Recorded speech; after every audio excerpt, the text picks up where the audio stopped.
નમસ્કાર ખેડૂત મિત્રો, આજે આપણે છીએ વેડા ગામમાં ગાંધીનગરના. આપણે અગાઉ જે વિડીયો જોયો તો એમની અંદર ફિલ્ડ ઉપર મુલાકાત કરી અને ખેડૂતને ખૂબ સરસ રિઝલ્ટ મળેલું હતું. તો આ પ્રગતિશીલ ખેડૂત પાસેથી જાણીએ કે એમને બીજો શું ફાયદો થયો. એક તો ખાસ એ વાત કે એક પ્રશ્ન તો ઘણા ખેડૂત મિત્રોને કે બટેકાનો પાક રાસાયણિક ખાતર વગર શક્ય નથી, પણ આ એક ફિલ્ડ એવી છે કે જ્યાં આપણે ફક્ત કળશ પ્રોમ અને કળશ સુપર દ્વારા સુપર રિઝલ્ટ લીધેલું છે અને ખેડૂત 100% સેટિસ્ફાઈ છે કે આ વસ્તુથી કોઈ પણ જાતનું ઉત્પાદન નથી ઘટતું, પ્લસ ઓછો ખર્ચો આવે છે અને સારી ક્વોલિટીનું ઉત્પાદન મળે છે, એવો અમારો દાવો હતો. પણ આપણે જાણીએ ખેડૂત ખરેખર કેટલો ખુશ છે અને ખેડૂતને ખરેખર શું એનાથી બેનિફિટ મળે છે. તો આ પણ આસાનીથી તમારા ફિલ્ડ ઉપર કળશ પ્રોમ અને કળશ સુપર વાપરતા થશો. ચાલો આપણે જાણીએ ખેડૂત પાસેથી. કરો એક્સપ્લેન કે આ વર્ષે કેવું ઉત્પાદન છે. આ વર્ષે ઉત્પાદન તો મળ્યું જ છે, જો કે હા, રાસાયણિક ખાતર વાપર્યું નહીં, આમાં છાણિયું ખાતર ભરેલું જ નહીં. 3 વર્ષથી છાણિયું ખાતર બી નથી કર્યું અને રાસાયણિક ખાતરનું તો બિલકુલ યુઝ નથી કરતા. એમાં જ વાપર્યું છે કળશ અને આ પેલું કળશ સુપર. હા, એ બે જ વાપર્યું છે. એટલે આ સાલ આ ઉત્પાદન એટલે ખર્ચમાં તો લગભગ 40% ઘટાડો છે મારા. ઓકે, 40% ખર્ચમાં ઘટાડો થયો છે. બેઝલ ફર્ટિલાઇઝર અને પાછળના ખાતરનો ખર્ચ છે એમાં 40% ઘટાડો થયો છે. ઉત્પાદન પેલા કરતા સારું મળ્યું છે. ઓકે, જનરલ પાછળના વર્ષના જે ઉત્પાદન થતા હતા એમનાથી અત્યારે એમને આ ઢગલો છે એ વધારે સારો મોટો છે, પ્લસ એમને જે રફલી કેલ્ક્યુલેશન કર્યું છે એ મુજબ ઉત્પાદન ખૂબ જ સારું છે. એપ્રોક્સ કેટલો વધારો હશે લાસ્ટ યર કરતા આ વર્ષે? ગયા વર્ષ કરતો આ વખત લગભગ 100 મણ વધારે છે.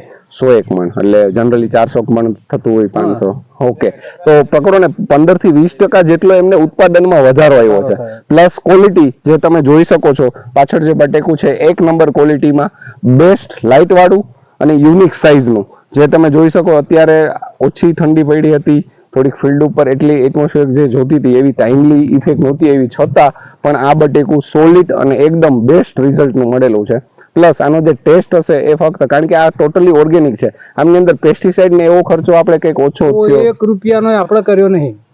ઓકે, આમાં પેસ્ટિસાઇડ કે એનો ખર્ચો નથી કર્યો. બાકી જનરલી તમારે જે પેસ્ટિસાઇડ નો ખર્ચ આવતો હોય એ બી આના વાપરવાથી ક્રોપ પોતે એટલો હેલ્ધી રહે છે કે એને પેસ્ટિસાઇડ્સ ને એનો ખર્ચો કરવો પડતો નથી. એટલે વધારે સારું અને ઓછા કેમિકલ્સ વાળું જો તમારે ખાવું હોય તો આ ટાઈપના ખાતર ધીમે ધીમે આપણે ઉપયોગ કરશું તો બીજું આપણી જમીન એ બી બચાવી શકશું. એ તમને શું બેનિફિટ મળે કે આપણે આ કરતા હોય જનરલ ખાતરનો યુઝ કરતા હોય અને આ વખતે તમે પ્રોમ ને સુપર જ બે ખાલી યુઝ કર્યું છે, તો જમીનમાં શું ફરક જોવા મળે? જમીનમાં તો દેખાય જ છે અત્યારે હાલ કે આપણે ઓર્ગેનિક ખાતર વાપર્યું એટલે જ આટલી પોચી જમીન રેતવાળી થઈ જાય છે. ઓકે, બાકી તો ડેફો જ આવું મોટો. ઓકે, જો તમે જોઈ શકો છો આ બટેકા હાર્વેસ્ટ કર્યા પછીની જે ફિલ્ડ છે ઇન્સ્ટન્ટ છે, એની અંદર બહુ મોટા વિશાળ લમ્સ કે તમને જોવા નહીં મળે અને એકદમ સ્મૂથ અને પોચી જમીન છે, જે ખરેખર અત્યારની આપણી જરૂરિયાત છે. જો આ શુદ્ધ અને પોચી જમીન જળવાતી રહેશે તો જ આપણે લાંબા સમય સુધી ટકાઉ ખેતી કરી શકશું. અને એમનું ખાસ કારણ છે કે જે આપણી પ્રોડક્ટ છે એની અંદર તમને ભરપૂર પ્રમાણમાં ઓર્ગેનિક કાર્બન મળે છે, જે આપણી જમીનનો સાચો ખોરાક છે અને એ અત્યારે ખરેખર ઘટે છે. તો એની માંગ પૂરી થતા આ ફિલ્ડ ઉપર જે રિઝલ્ટ જોવા મળે છે એનું મુખ્ય કારણ ઓર્ગેનિક ખાતર દ્વારા મળેલું કાર્બન છે અને બીજું આપણે જે ફોસ્ફરસ આપીએ છીએ એ સુપર ક્વોલિટી છે. પ્લસ આની અંદર માઇક્રોન્યુટ્રન્ટ્સ ને એ બી સુપરથી એમને એપ્લાય કરેલા હતા. એટલે બીજા કોઈ તમારે ખાતરની જરૂરિયાત વગર ફક્ત કળશ પ્રોમ અને કળશ સુપર આ બે ખાતરથી આ તમે જે જોવો છો એ બેસ્ટ રિઝલ્ટ મળ્યું છે. તો આપ પણ યુઝ કરો કળશનો પ્રોમ, કળશ સુપર.